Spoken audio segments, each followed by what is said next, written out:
আদমপুরের ভাঙা রাস্তায় জনদুর্ভোগ, কবে আসবে সমাধান? আদমপুরের প্রধান সড়কটি এখন যেন কষ্টের আরেক নাম। জায়গায় জায়গায় ফাটল, খানাখন্দে ভরা পথ, বর্ষার পানিতে জমে ছোট ছোট পুকুরে পরিণত হয়। প্রতিদিন এই রাস্তা দিয়ে স্কুলগামী শিক্ষার্থী, কর্মজীবী মানুষ, এমনকি রোগী বহনকারী অ্যাম্বুলেন্সকেও চলাচল করতে হয় চরম দুর্ভোগের মধ্য দিয়ে। বহুদিন ধরেই রাস্তা সংস্কারের প্রতিশ্রুতি মিললেও বাস্তবে কোনো কাজ শুরু হয়নি। ফলে জনজীবন এখন বিপর্যস্ত হয়ে পড়েছে। বৃষ্টির সময় কাদা আর ধুলার সময় উড়ন্ত ধুলো, এই দুই চরম অবস্থার মাঝেই চলছে আমাদের আদমপুরের মানুষের প্রতিদিনের লড়াই। এখন প্রয়োজন সংশ্লিষ্ট কর্তৃপক্ষের দ্রুত উদ্যোগ। রাস্তা সংস্কারের কাজ শুরু হলে শুধু চলাচল সহজ হবে না, স্থানীয় ব্যবসা বাণিজ্য, শিক্ষা ও স্বাস্থ্যসেবার উপরও ইতিবাচক প্রভাব পড়বে।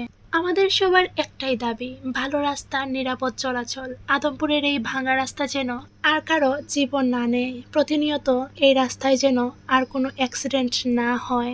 ভিডিওটা সবাই বেশি বেশি করে শেয়ার করে দেন, যাতে এই ভিডিওটা তাদের চোখে পড়ে, যাদের চোখে পড়লে আমাদের এই রাস্তার কাজটা দ্রুত শুরু হয়ে যাবে।